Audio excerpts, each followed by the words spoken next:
Okay, so welcome to another episode of Cooking with Mom. This is a Weber grill that I'm using, and I cleaned out the ashes from the bottom as best I could. There's some residual, but it's not the big deal. And then I'm using this brush to get off the large pieces of chicken. Okay, and so once I'm done with this, I'm gonna put the briquettes in the bottom. This is my first time using the HEB version of the mesquite briquettes, so this will be interesting. And poured in the whole bag. It probably could have used a little more, but that's all I had.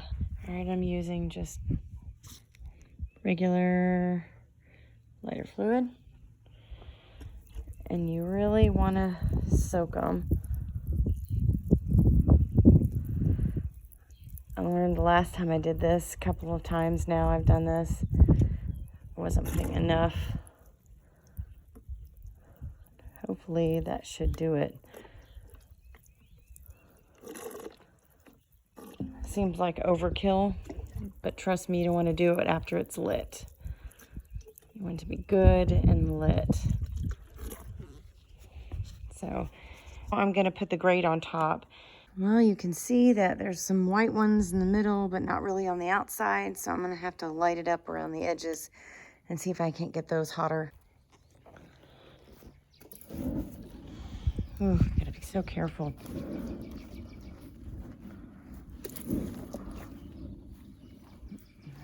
I hate doing that. It's my least favorite thing.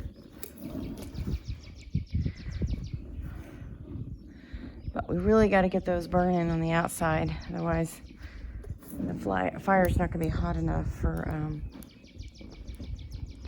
to grill all the meat I have. Well, they're not as white hot all the way around as I would like, and there's still fire coming up. So I'm just going to give it a little bit of time before I put on the hamburger and chicken. And I'm going to try pork chops this time on the grill. We'll see how that works. Something I forgot to mention, it's important to lay out your food and get it up to room temperature. Room temperature is important to keep from having to burn to get it cooked all the way through. So if your food's already warm, then it has an easier time of cooking evenly and not burning. So room temperature is your friend. So if you can get that stuff out and open, there's your chicken, and warmed up to where it needs to be before you start barbecuing, then you'll have an easier time and everything will taste much better and less burnt. And then I'm going to try the pork chops. I haven't opened those yet, but I'm about to do that. Well, you can see it's really hot. You see the red coals below the white ones, and it's getting closer. It's almost there. It's pretty hot. Probably a good time for your hamburger patties. Okay, so I looked up barbecuing pork chops because I'd never done it before. And my brine that I usually use for pork chops with peppercorns, brown sugar, kosher salt. That's it. Brown sugar, kosher salt, peppercorns. And you let it sit for like 30 minutes. It's like ideal. So I'm going to let these sit while I barbecue the rest of it, and it should be ready to go. All right, so it's not smoking anymore, and the coals are really hot. So these should cook fine. I'm going to go ahead and put them on there.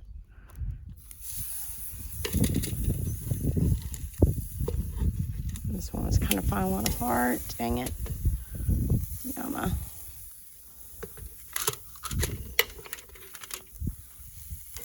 Not good.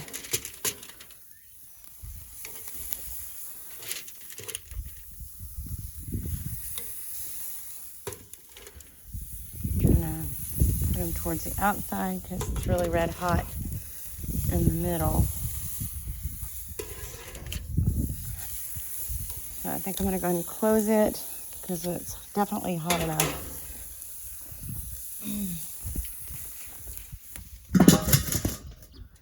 See if I can stifle a little bit of the wind blowing through there and increasing the heat. So that should cook them a little more evenly. I set a timer for 3 minutes. And as you can see, it's smoking pretty good. So that fat's probably dribbling down, and that's what you're seeing there. I did salt both sides of the hamburgers, but I only peppered one side. I don't know what y'all like, but I'll give that a shot. And as you can see, there's blood coming to the surface. That's what you want to see. I set it for 3 minutes, so I'm going to do a turn. See how that looks.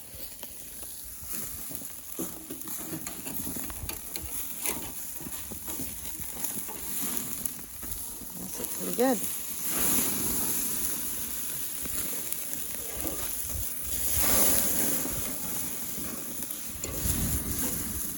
Try and avoid going over the grill and stay on the sides. You're never going to be perfect with it, but at least you won't get burned if it flares up.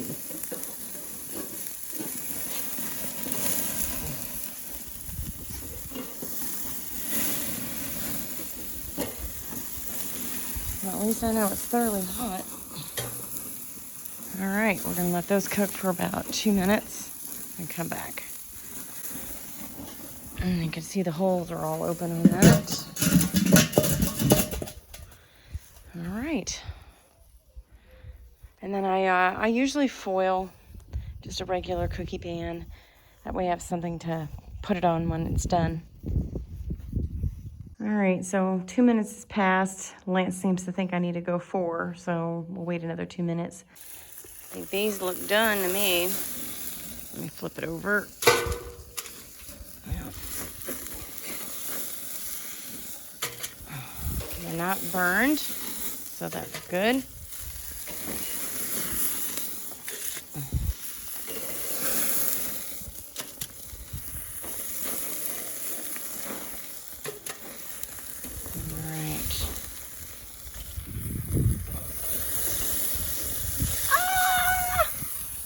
Crisis averted.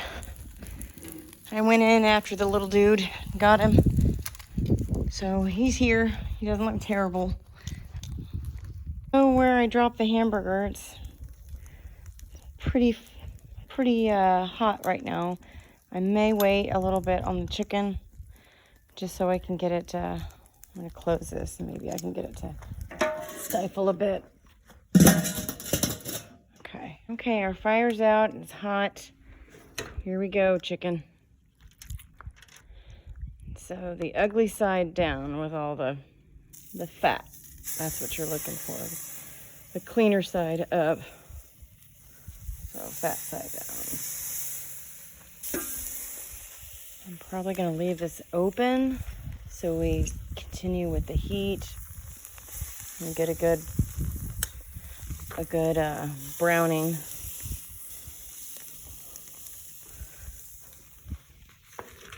And I'll probably leave this on a good 5 to 7 minutes. All right, there we go. All right, so 5 to 7 minutes from now. Okay, so it's been 5 minutes, and let's check this out.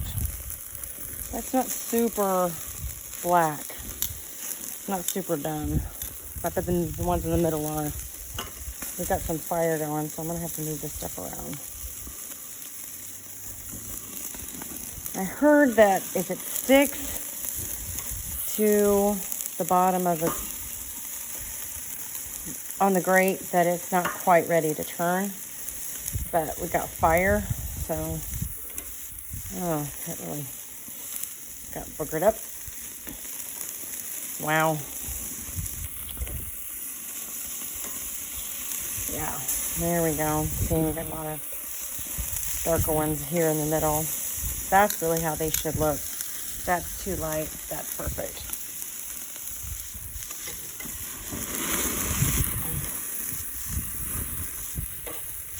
So I'm going to move this puppy over here.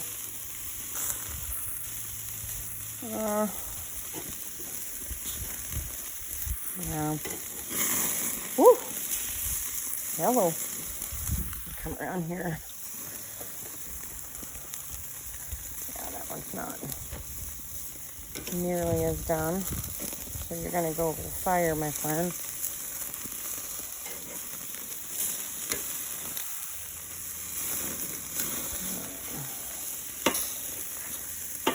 Okay. Let's leave you. Let me see, maybe that'll be a good spot.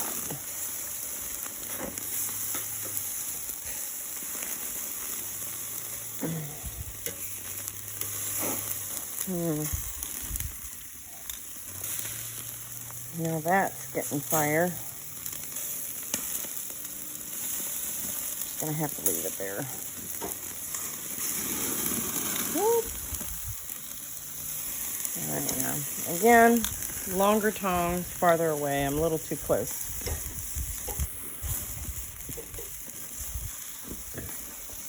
And preferably not with the smoke in your face. All right. Give that a good 3 minutes. Take a look at it. So we got some fire going on. Let's check on our, our little albinos. They're definitely not albino anymore. Move this dude over here.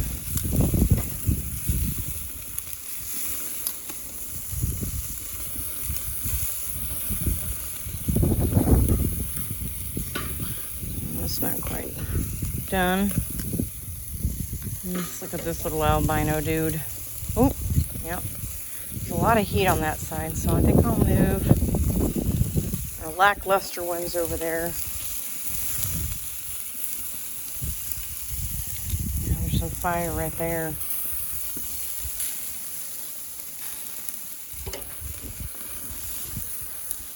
Oh, yeah, that one needs a little heat. So the ones that are pretty burned on one side, that one's a little more burned than I like.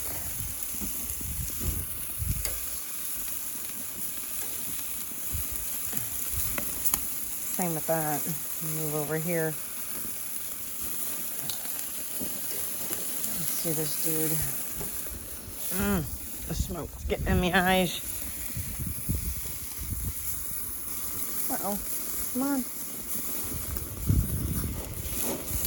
Yama. Yama. I want him to burn. Excuse me. I have to move him away from that. Ooh. All right. No more flare-ups there. Let's see how these cook. Give them another 3 minutes.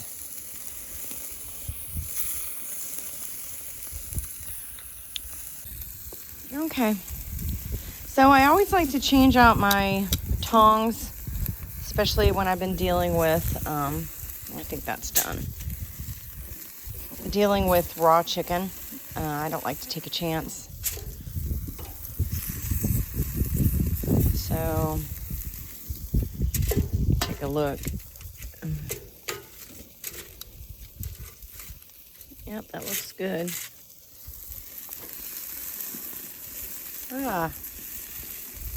Yikes. Let me see here. This is one I'm not 100% sure is done.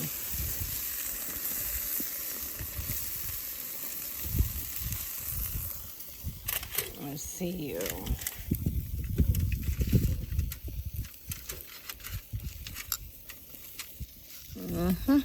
I like to kind of open it up and see if I can see clear juices and no blood.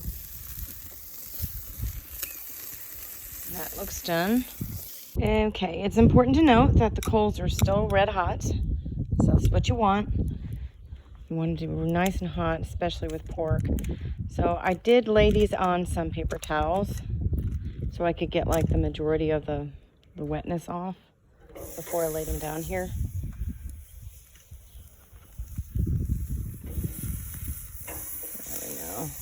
See how thin these are? Now, normally I would shop at Walmart online, and then their pork chops are thick.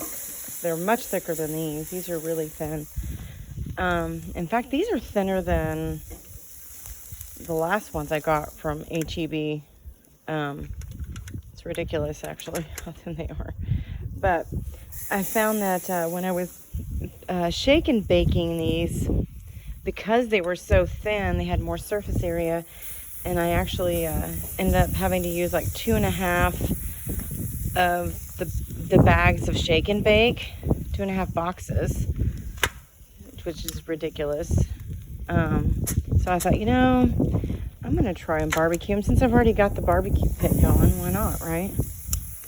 So, and then I just Googled how to barbecue pork chops, and pretty much the brine that I normally use was what they were calling for. So win-win if I get the napkins off that.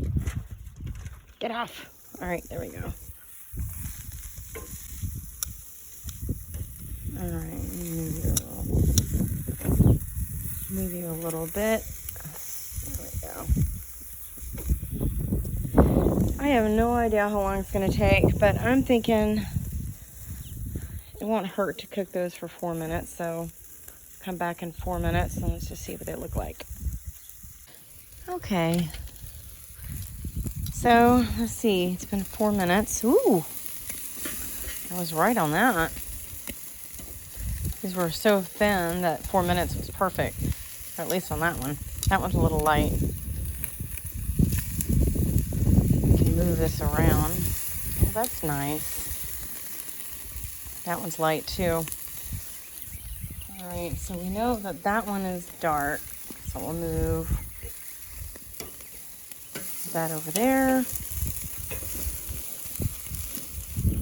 Oh, that has no heat on it. Let's see what this is doing over here. Oh. Yeah, that's got a lot of heat. So let's move you, buddy, over here. That's pretty good. All right, so we know that's a hot place.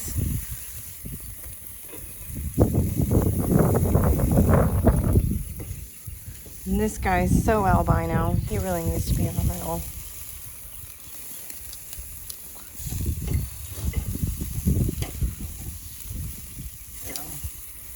Alright, and then we'll come back and check these guys.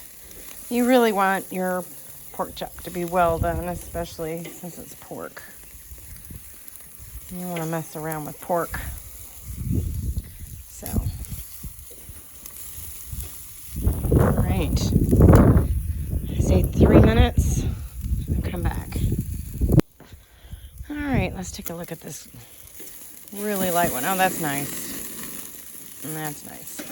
And as you see, I changed over my tongs because I'm about to pull some of these up.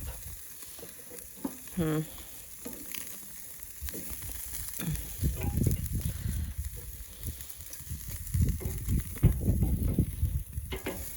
that one's definitely done.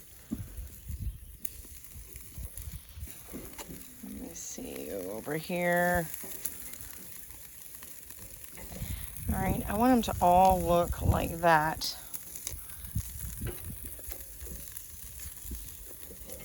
I'm gonna let them cook a little bit longer. This one's the only one I'm not real sure about. That one looks done to me. Just gonna put them with the hamburger there.